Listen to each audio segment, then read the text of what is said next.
नमस्कार. माहिती अधिकार कायदा म्हणजे RTI ॲक्ट यामध्ये एका खूप महत्त्वाच्या संस्थेबद्दल सांगितलं आहे आणि ती संस्था म्हणजे राज्य माहिती आयोग. तर आज आपण कलम 15च्या आधारे हेच बघणार आहोत की हा आयोग नक्की बनतो कसा, त्याची रचना काय असते.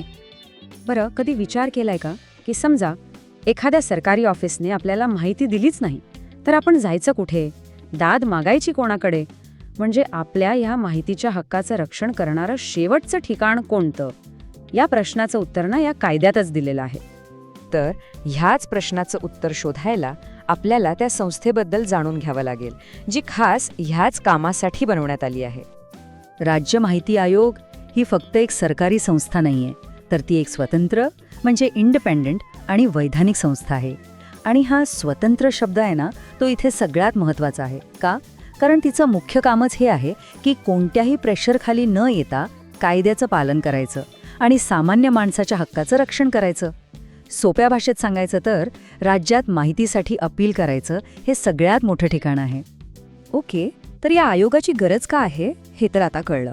पण मग प्रश्न असा आहे की ह्या एवढ्या महत्त्वाच्या आयोगात नक्की कोण कोण असतं, त्याची रचना कशी असते.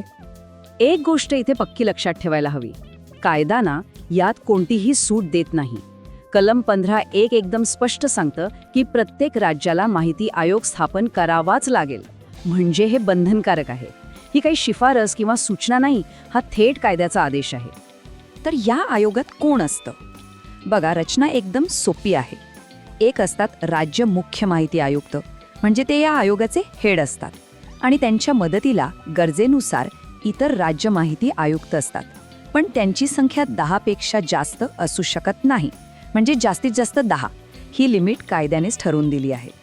आता इतकी महत्त्वाची पदं आहेत, म्हणजे साहजिकच त्यावर कोणालाही बसवलं जात नाही. या आयुक्तांची निवड एकदम पारदर्शक आणि बॅलन्स्ड पद्धतीने व्हावी, यासाठी एक खास हाय लेवल कमिटी म्हणजे एक समिती बनवली जाते. चला, ही प्रोसेस आपण स्टेप बाय स्टेप समजावून घेऊया. पहिली स्टेप, राज्यपाल एक समिती स्थापन करतात. आता दुसरी आणि सगळ्यात महत्त्वाची स्टेप, या समितीत कोण कोण असतं. तर बघा, अध्यक्ष असतात मुख्यमंत्री, त्यांच्यासोबत असतात विधानसभेतील विरोधी पक्षनेते आणि तिसरी सदस्य म्हणजे मुख्यमंत्र्यांनी निवडलेला कॅबिनेट मंत्री. आता ही रचना खूप इंटरेस्टिंग आहे नाही का, कारण यात फक्त सत्ताधारी पक्ष नाही तर विरोधी पक्षालाही स्थान आहे. म्हणजे निवड प्रक्रियेत एक बॅलन्स राखला जातो. आणि मग येते तिसरी स्टेप.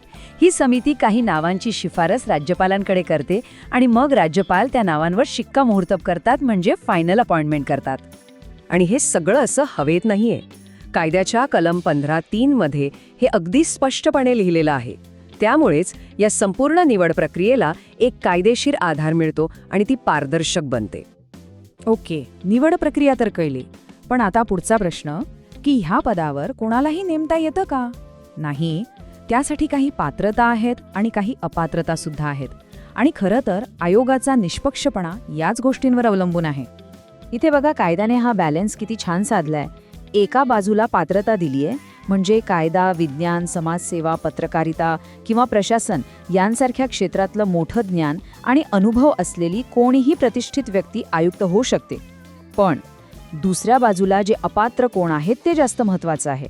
आयुक्तपदी बसणारी व्यक्ती खासदार किंवा आमदार असू शकत नाही. तिचा कोणत्याही राजकीय पक्षाशी संबंध असता कामा नये. इतकंच नाही, तर ती व्यक्ती दुसरा कोणताही फायद्याचा व्यवसाय किंवा नोकरी करणारी नसावी. हे नियम खूप कडक आहेत. आणि या सगळ्या कडक नियमांमागे उद्देश अगदी सरळ आणि सोपा आहे. असे लोक निवडायचे जे पूर्णपणे निष्पक्ष असतील, ज्यांच्यावर कोणाचाही दबाव नसेल. त्यांनी फक्त आणि फक्त कायद्यानुसार निर्णय द्यावा, बस एवढीच अपेक्षा आहे. बरं, आतापर्यंत आपण आयोगाची रचना, निवड प्रक्रिया हे सगळं बघितलं. पण या सगळ्या टेक्निकल गोष्टींचा आपल्यासारख्या सामान्य माणसाच्या माहितीच्या अधिकाराशी काय संबंध, ते का महत्त्वाचं आहे ते आता बघूया. हा आकडा लक्षात ठेवा, 1. कारण जेव्हा आपल्याला माहिती नाकारली जाते तेव्हा राज्यात न्याय मागण्यासाठी आपल्याकडे एकच, शेवटचं आणि सगळ्यात मोठं ठिकाण असतं. आणि ते ठिकाण म्हणजे राज्य माहिती आयोग. आणि इथेच आपल्याला या कायद्याचं खरं सार कळतं.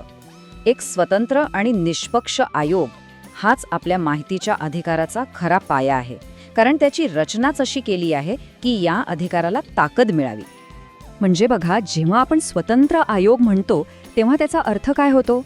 त्याचा अर्थ आपल्याला मिळणारे निर्णय हे निष्पक्ष असतील. आयोगावर कोणताही राजकीय किंवा बाहेरचा दबाव चालणार नाही. याचाच अर्थ कायद्याचं तंतोतंत पालन केलं जाईल. आणि सगळ्यात महत्त्वाचं, आपल्या माहिती मिळवण्याच्या हक्काला एक कायदेशीर गॅरंटी मिळेल. तर आता एक गोष्ट स्पष्ट झाली की राज्य माहिती आयोगाची रचना किती विचार करून, किती काळजीपूर्वक केली जाते. पण खरा प्रश्न तर पुढे आहे. ठीक आहे, आयोग तर बनला, पण एकदा तो स्थापन झाल्यावर आपल्या अपिलांवर सुनावणी कशी करतो, त्याची प्रोसेस काय असते, हे आपण पुढच्या वेळी जाणून घेऊया.